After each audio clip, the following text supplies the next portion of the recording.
Hello and welcome to Culture Over Coffee, a podcast focused on improving company culture and fostering employee engagement. Every week we chat with experts and thought leaders about the latest information and proven practices you can use to reduce regrettable turnover, increase productivity on your team, and retain key customers. So pour a cup of your favorite brew and join us. I'm your host, Beth Sunshine, SVP at Up Your Culture and the Center for Sales Strategy. In this quick Culture Snapshot episode, we're kicking off our season-long deep dive into Engage 2024, the Company Culture Report, by pointing out some of this year's need-to-know findings. On the other side of this season, you'll have a good bird's-eye view of how people are feeling about their current workplace and its culture, and you'll have some good ideas for what you can do to enhance your own culture. Now that the Engage 2024 surveys are closed, the Company Culture Report has been released, I'm really excited to spend this season of Culture Over Coffee kind of digging into it, talking with engagement specialists, culture coaches, other experts. We're going to break down all that we learned and share how company leaders can use all of this insight to increase engagement, to improve productivity. It's going to be a good season. We're kicking off this season with this Culture Snapshot.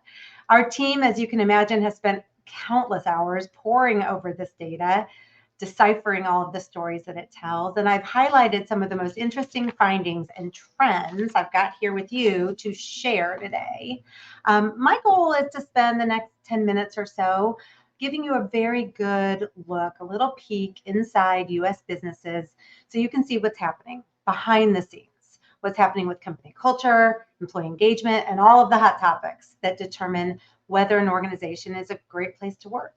So I want to start with a broad understanding of how engaged people are at work. And I kind of want to set the stage. You maybe heard me do this in the past, but I want you to imagine all of your employees gathered around your company campfire.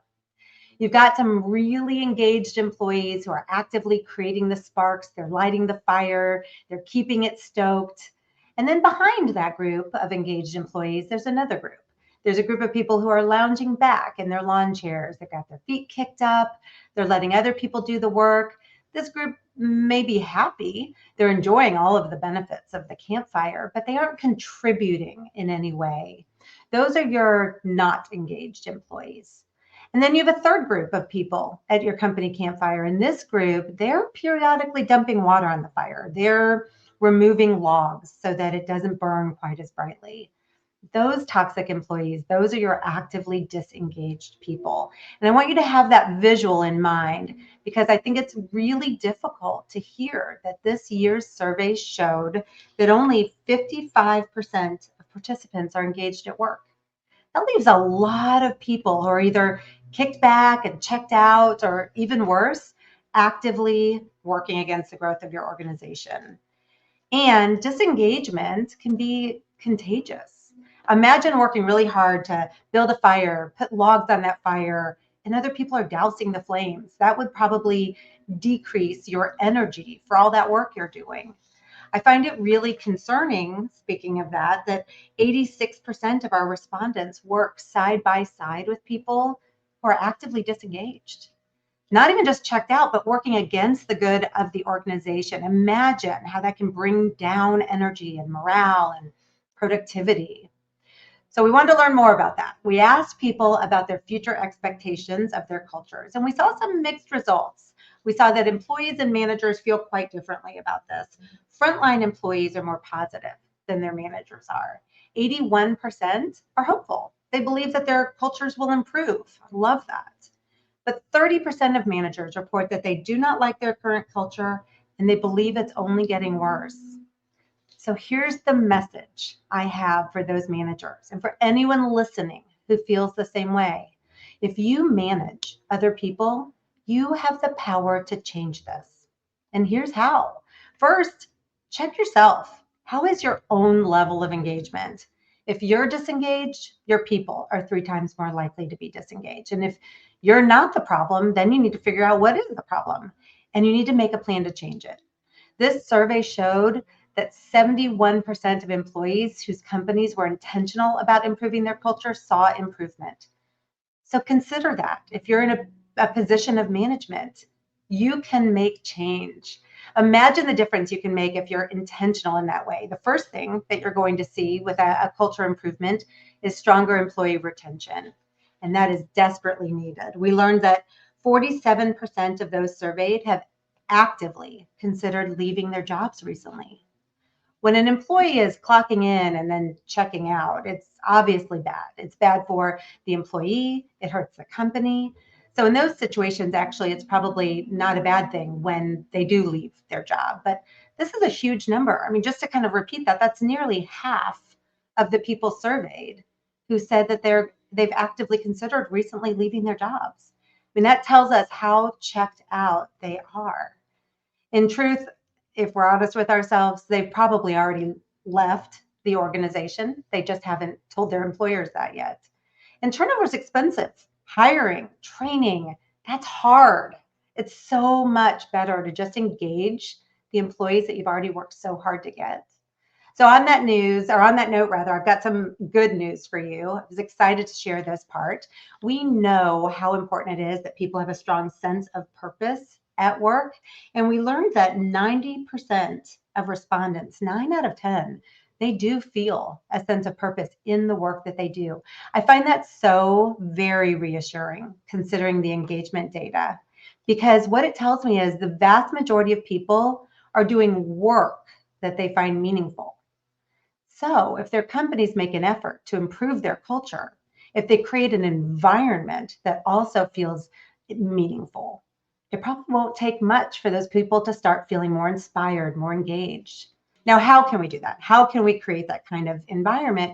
It's a big part of gathering all of this data. We want to learn about how to improve. And the goal is for more people to be contributing to a roaring fire to win over those who are dousing the flames.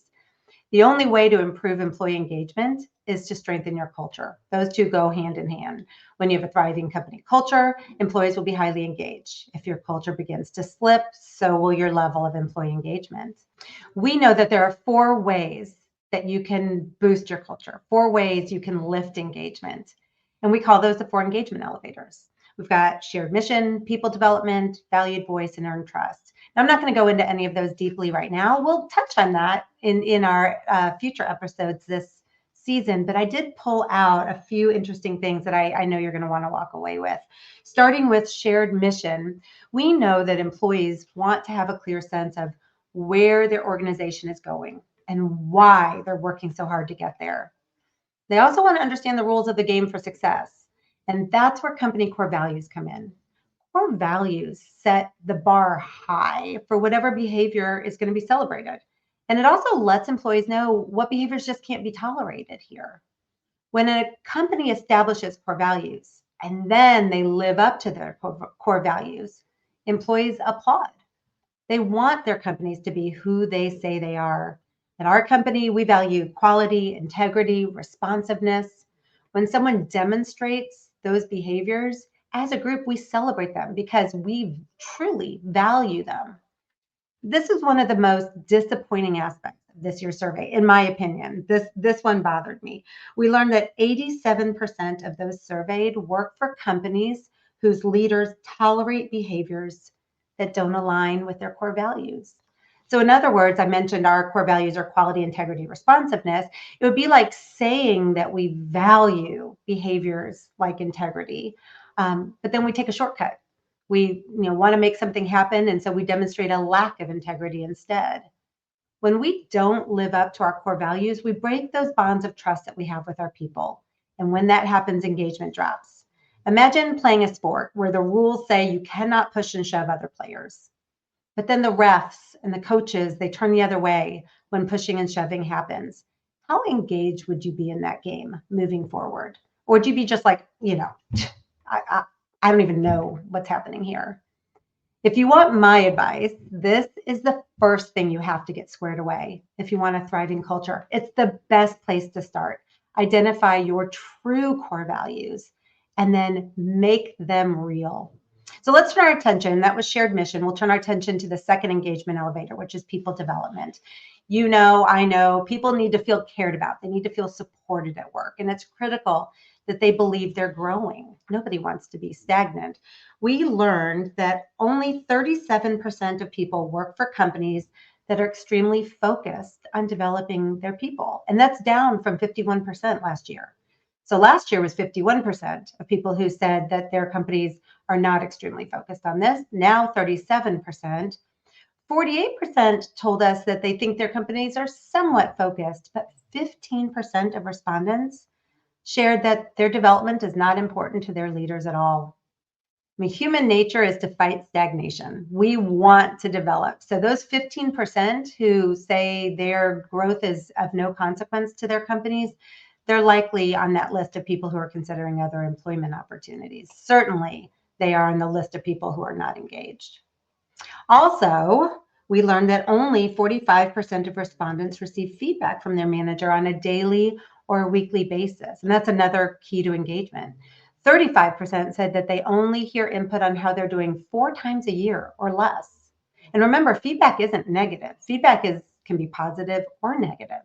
So imagine only 4 times a year, someone noticing what you're doing, whether it's good or bad. And then 12% never receive meaningful feedback at all. We just talked about how it's so important for people to feel as though they're growing, and it can't happen in a vacuum. It can only happen in relation to someone else.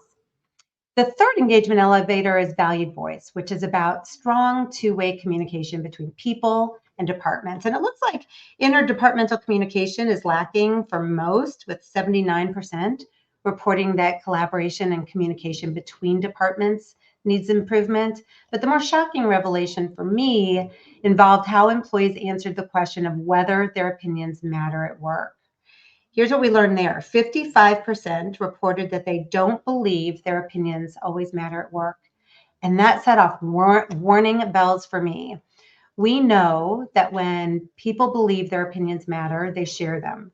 When 55% don't believe their opinions matter, idea sharing and innovation, they stop happening. And companies are less likely to avoid potential obstacles, even tragic instances. Look at what's happening with Boeing right now.